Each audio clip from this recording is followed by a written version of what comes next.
Assalamualaikum warahmatullahi wabarakatuh. Salam sejahtera, salam satu nafas.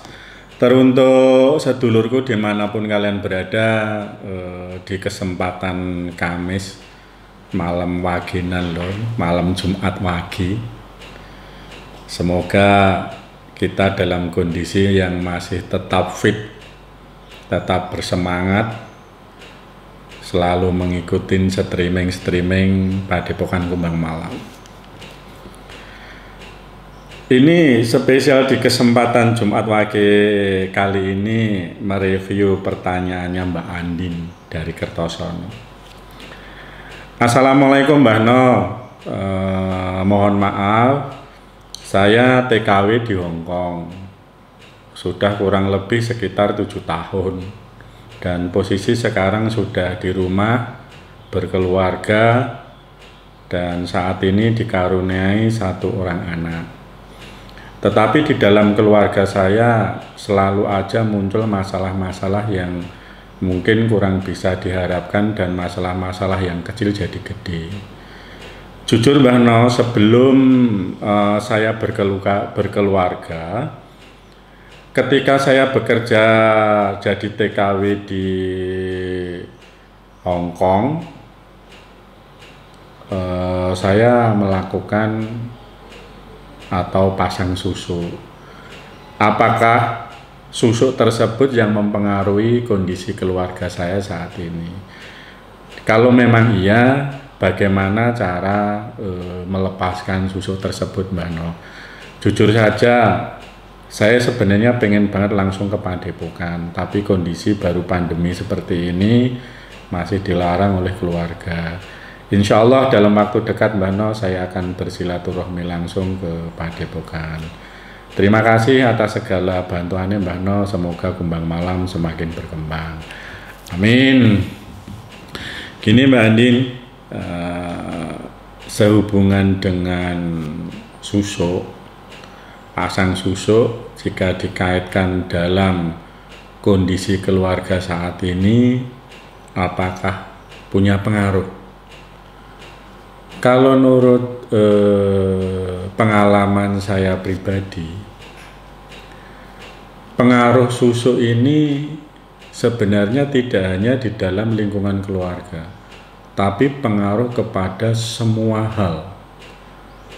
Karena siapapun yang saat ini tubuh fisiknya dikasih sesuatu benda yang mungkin benda itu berbentuk susu, mungkin berbentuk pen dan lain sebagainya, itu tetap akan mengganggu. Mau tidak mau harus dikeluarkan, harus dikeluarkan. Cara kerja susu ini unik sekali. Kita sebagai seorang manusia biasa yang menginginkan sesuatu kelebihan, dan kelebihan itu sudah diberi, otomatis akan mempengaruhi kelebihan-kelebihan yang lain. Kelebihan yang diberi apa? Ya susu tersebut. Di dalam pencarian Mbak Andin mungkin mendapatkan bahwa punya susu ini saya bisa mempengaruhi si A, si B, si C, dan akan membuat senang sama Mbak Andin. Tapi di sisi lain ada kenikmatan yang tidak bisa Mbak Andin rasakan. Apa itu? Mungkin salah satunya di dalam keluarga. Rata-rata seseorang yang memiliki satu ilmu pengasihan, pasang susu untuk pengasihan dan lain sebagainya, itu rata-rata mereka akan jenuh. Akan jenuh menghadapi satu keluarga. Dan di dalam keluarga sendiri akan ada satu hukum namanya jenuh keluarga. Di saat jenuh ini biasanya orang yang punya keahlian akan punya niatan-niatan untuk mempengaruhi yang lain. Itu sudah kerja otomatis. Dari apa? Dari susu, pengaruh dari susu yang Mbak Andin pakai. Jangankan kita punya kemampuan untuk mempengaruhi orang awam biasa yang ketika dibenturkan pada satu polemik keluarga, salah satunya jenuh keluarga, itu akan mengalami gejolak. atau goncangan di dalam keluarga itu sendiri. Masalah yang kecil jadi gede, muncul kejenuhan, sehingga baik laki-laki atau perempuan sudah mulai membandingkan bahwa keluarga si A baik, keluarga si B lebih baik daripada kamu, sudah mulai membandingkan. Ketika iman dan keharmonisan di dalam keluarga itu nggak kuat, otomatis keluarga itu akan hancur. Itu sudah otomatis. Apalagi Mbak Adin punya kelebihan, yang mana kelebihan itu bisa mempengaruhi atau membuat orang lain tertarik sama Mbak Adin sendiri. Otomatis ya seperti ini yang dihadapi. Makanya saran saya kalau bisa dibuang itu susu, dibuang kepada yang masang, Apakah ini nanti tidak mengganggu dalam doa kita dan lain sebagainya? Jika ditanyakan hal di situ, saya tidak bisa menjawab secara real pada kondisi streaming ini, Mbak Adin. Yang jelas saran saya lebih bagus dilepas dan dibuang aja. Kita nggak perlu susu-susuan dan lain sebagainya. Yakin pada kondisi kita saat ini. Yakin bahwa kita punya nilai plus atau nilai lebih daripada yang lain. Kalau sudah ditanamkan keyakinan itu, sudah tidak perlu diperlukan susuk dan lain sebagainya lagi. Mungkin itu Mbak Adin apa yang tak sampaikan.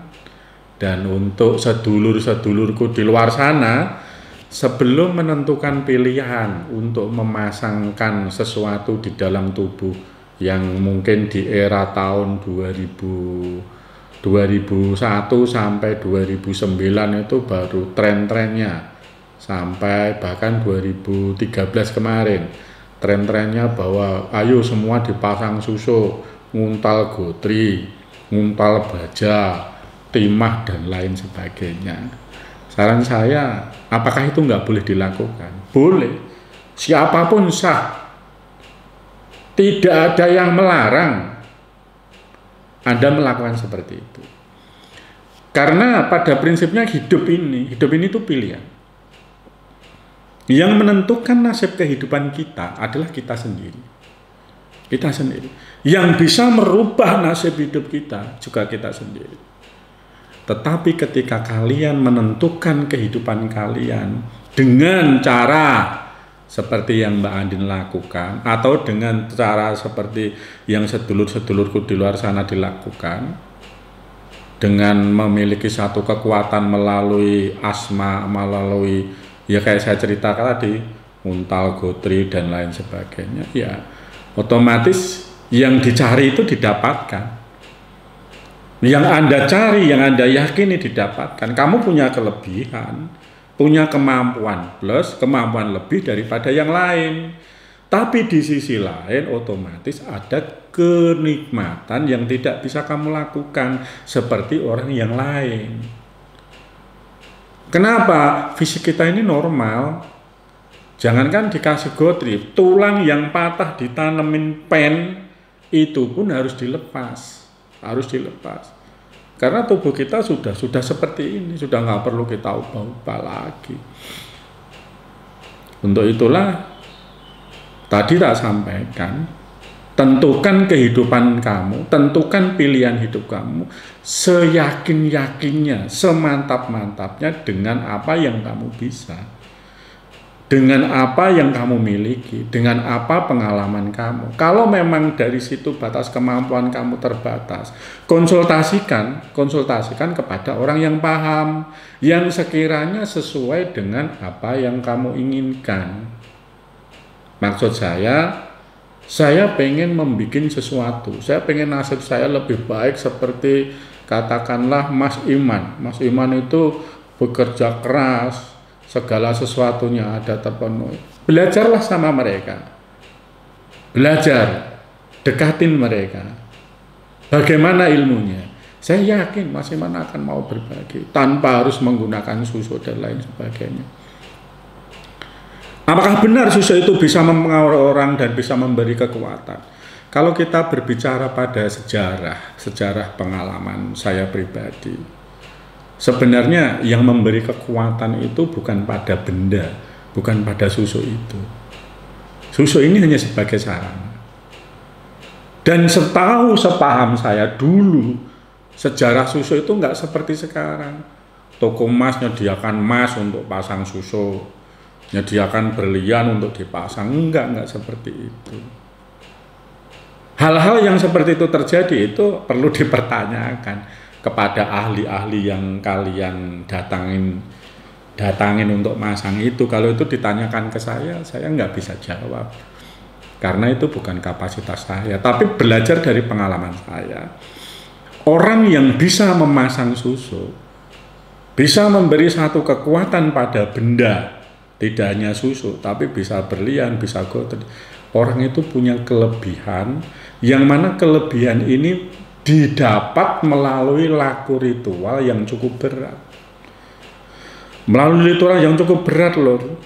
Lah kenapa bisa? Iya, karena kekuatan yang dimasukkan pada satu benda tersebut itu kekuatan di luar nalar otak kita. Dia tidak bisa hanya dikasih mantra, baca ini sekian kali, enggak bisa. Nggak bisa. Tetapi dia harus dikasih satu kekuatan yang entah bentuknya jin atau apa, dikasih benda, dikasih suruh masuk ke dalam benda, dan benda itu dimasukkan ke dalam tubuh kita. Muncullah satu kekuatan. Yang mana kekuatan itu disesuaikan dengan apa yang kita inginkan. Terus tiba-tiba trading. Ada anak-anak yang baru umur sekian-sekian sudah buka praktek paranormal dan lain sebagainya. Bisa pasang susu, pasang gotri dan lain sebagainya. Itu seharusnya perlu sedulurku sana jangan tiba-tiba langsung mengikuti, langsung jangan. Tapi diketahui dulu, benar enggak?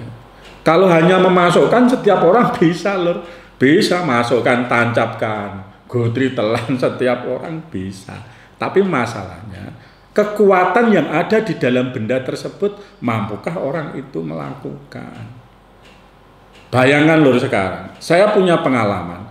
Waktu itu hanya pengen bagaimana sih rahasia masang susu.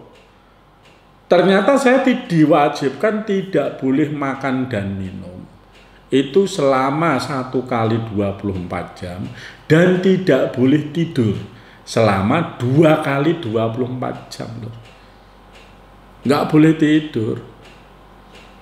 Dan itu ada bacaan yang segudang, mungkin banyaknya, mungkin segudang. Dibaca terus tanpa henti-hentinya. Terus sekarang anak-anak saat ini, umurnya sekian, kapan dia akan melakukan ritual itu? Siapa gurunya? Karena susu ini pun ada sejarahnya. Bahasa niki ono guru nih, ono sanate, munggah medun mengisor mendur ada semua. Tidak kok setiap orang tiba-tiba ngamalkan sesuatu bisa pasang susu, nggak bisa seperti ini. Jadi kemana-mana. Mungkin Mbak Andin sudah bisa memahami yang tak sampaikan tadi, dan ini juga untuk membuka atau menambah wawasan bagi sedulur-sedulurku di luar sana berdasarkan pengalaman saya loh. Itu saya sampaikan apa yang saya ceritakan ini itu berdasarkan pengalaman saya.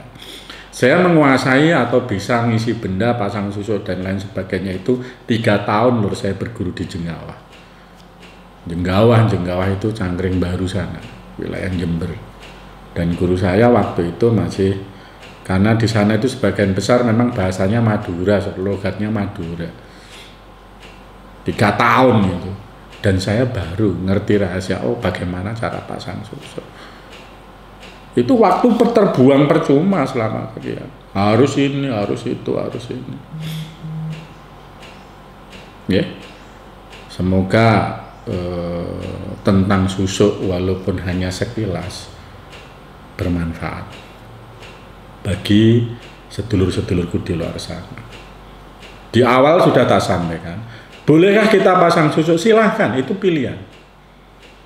Tetapi ketika kamu melakukan itu, kamu harus siap dengan segala risikonya seperti yang Mbak Andin rasakan tadi. Kamu tidak boleh tiba-tiba pasang susuk selesai berkeluh kesah, wah ini susuk saya nanti jadi ini, jadi itu, jadi. Makanya pikirkan paketnya. Ketika kita melakukan sesuatu itu pikirkan paketnya dengan segala risiko yang ada. Jangan kita berpikir enak saja, nggak bisa. Karena dalam kehidupan kita ini berdampingan. Nggak mungkin kita hidup hanya berharap bahagia, nggak mungkin. Nggak mungkin kita hidup hanya berharap sukses, nggak mungkin. Semuanya selalu berdampingan. Di balik kesusahan pasti ada kebahagiaan.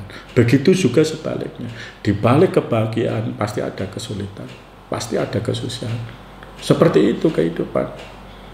Kalau kamu ingin hidup bahagia, simpel loh, jalani hidup ini. Jalanin aja. Masalah bahagia dan sukses itu bonus loh. Dalam hidup ini bonus saja. Alhamdulillah kita dikasih kebahagiaan yang lain daripada teman yang lain. Karena saya memiliki pengalaman ilmu yang lebih daripada mereka. Sehingga saya bisa kontrol pikiran saya, bisa kontrol kehidupan saya bisa menikmati hidup. Ya?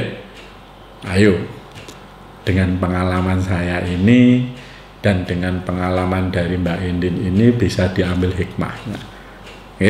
Bisa diambil hikmahnya. Sekali lagi, sekali pasang, siapkan dengan segala risikonya. Terima risiko baik dan terima risiko buruknya. Karena itu memang sudah menjadi paket seperti yang tak sampaikan di awal. Lur, mungkin karena waktu sebentar lagi juga kita akan ada kajian wagian. Semoga walaupun sekelumit ini akan bisa membawa manfaat. Sekian dan terima kasih. Wassalamualaikum warahmatullahi wabarakatuh.